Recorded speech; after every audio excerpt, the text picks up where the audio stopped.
let me say that the internet, we got to explain all the ways you could use the internet. First of all, you've got to have a nice website. It should be really an effective website. It is you. It is the face you're putting out to the public. Of course, it should have your history on it, your product line, your belief system. In the best cases, it shows what you care about.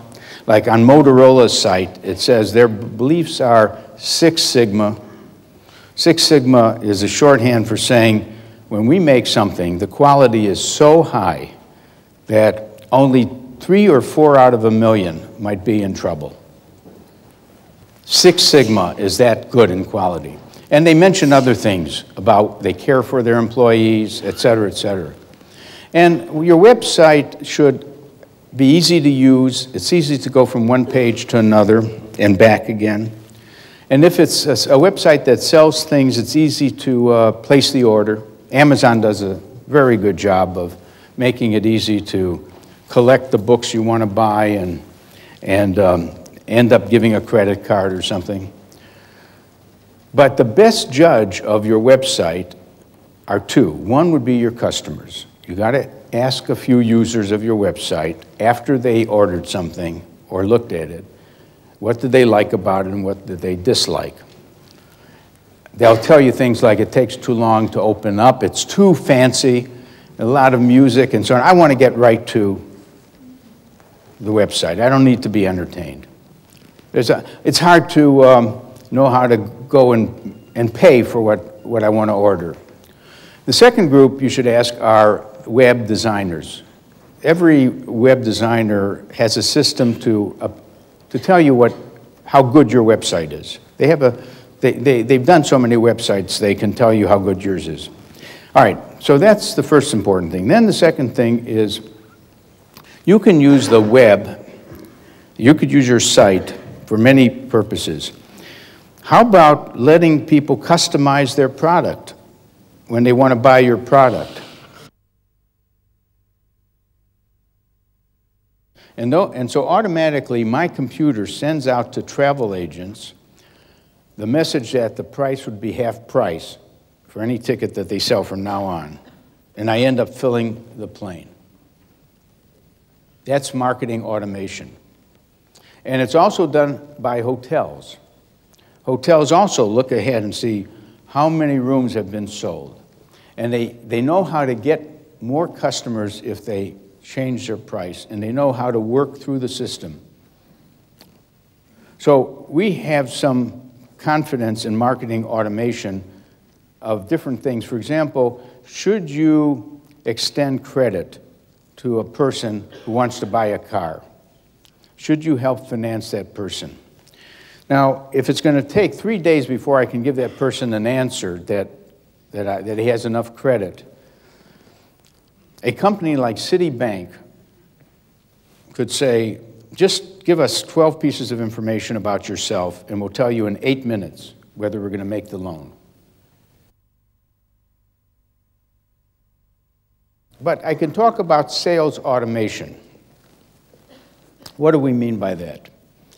It means giving the salesman enough tools, like a personal digital assistant, so that he or she could answer any question raised by a customer.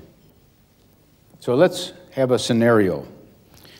I go into a paper company and I'm a salesman and I want to sell some paper.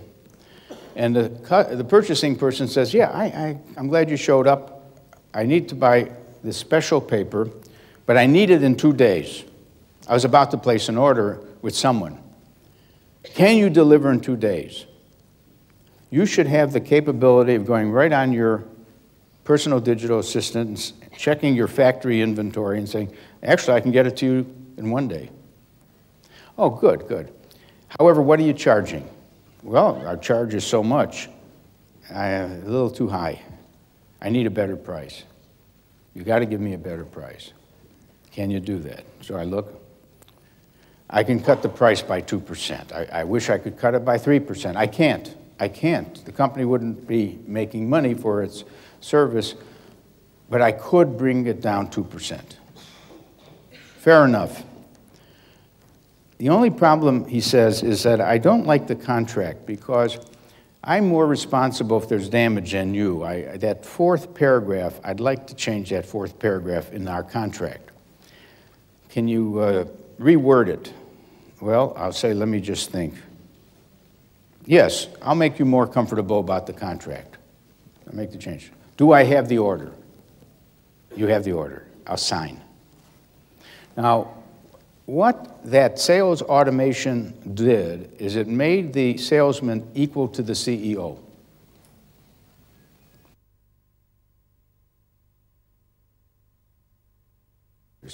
So any company here could be a nicher, could be a specialist.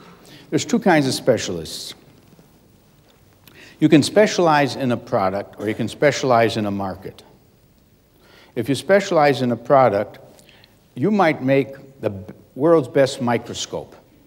It's a microscope that doesn't sell to colleges.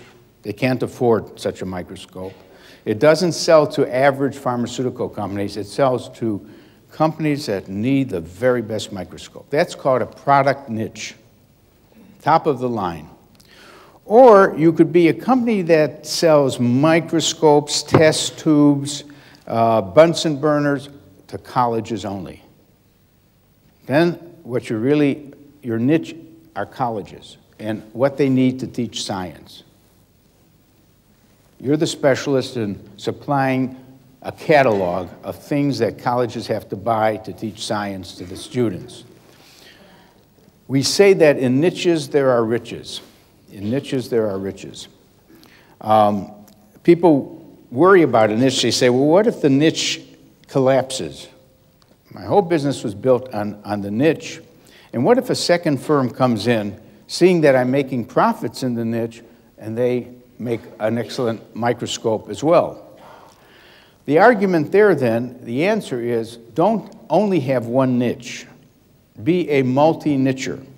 Not a mass marketer, but be best at about 3 or 4 things, related possibly somehow to each other, so that if one of them collapses, you've got 3 other tires.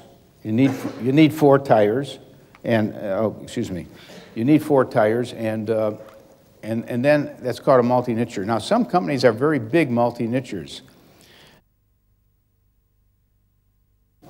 Now, marketing will always be a mix of creativity and science. I'm pushing for more science. I don't want to drive out the creativity. In fact, I'm a person who worries that if we get too financial, we lose our creativity.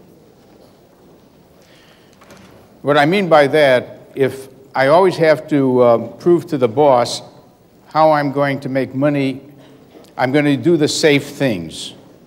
I'm going to propose safe marketing. And yet the future of your firm depends on brilliant ideas that we can't even estimate how valuable they'll be. So I hope that becoming more financial doesn't remove our creativity. Now, the first thing that's happening is we're going direct. Of course, mass marketing was to try to reach a lot of people, but increasingly, we're talking about not only direct marketing, but we're talking about a more fashionable word, interactive marketing. Interactive. Getting to, in other words, too often in the past, marketing was a monologue. It was you talking to them. You talking to them, not you listening to them. And we even say for salespeople, remember you have 2 ears and 1 mouth. Listen twice as long as you talk.